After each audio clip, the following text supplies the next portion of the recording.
To be young is to be in a stage of becoming, of working towards your goals and aspirations to transition from being dependent to independent. However, the youth of this country are perpetual children, and some will never know independence until their old age. At the realization of how doomed we are under your leadership, Mr. President, thousands continue to give in to Nyaupe, and young women and girls amount to bottle girls for you and your friends at the peak of their vibrancy and zeal for life and prosperity.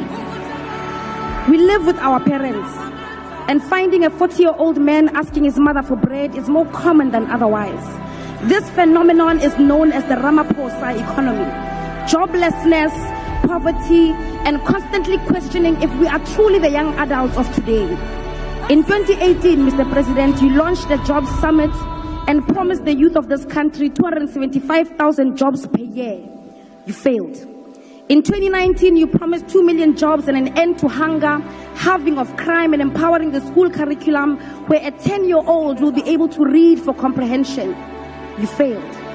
In 2020, you unveiled a 100 billion rand fund to create jobs in the public sector for the youth. You failed. You launched the NSP against GBV and femicide, and 4 years later, on the eve of elections 2024, the murderer of Kirisaleti Elsin Donje was granted bail of 2,000 rands. You failed.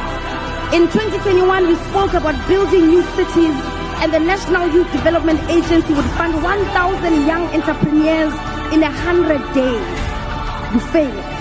In 2022, plagued by your own failures over the years, you promised the National Youth Service would create a modest 50,000 jobs in its first phase. You failed. In 2023, you came here and praised yourself for the Youth Employment Service that placed 100,000 youth in peace jobs that lasted nothing more than 12 months. Once again, you failed. Yesterday, you came to this house and promised 2 million jobs to the youth of South Africa.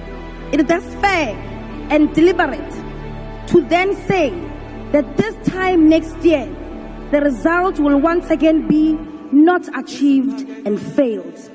When you became president in 2018, youth unemployment was sitting at 43%.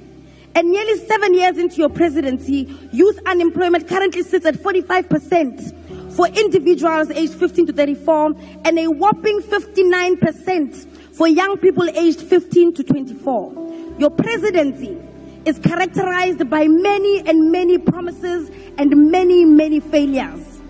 It is now apparent that as the youth of today, we must ready ourselves psychologically like the youth of 1976 for the biggest fight against the establishment. The establishment has charged you, Mr. President, at the forefront as the weapon that is formed against us. The youth of today, like Nelson Mandela, who is now hailed as an icon of peace, must be ready to be called terrorists. We must be ready to be called criminals. We must be ready to be jailed for crimes we did not commit. We must be ready to be character assassinated like Idam Mntwana, Robert Sobukwe, Unko Potitiro, Steve Biko, Winnie Mandela, and Julius Malema.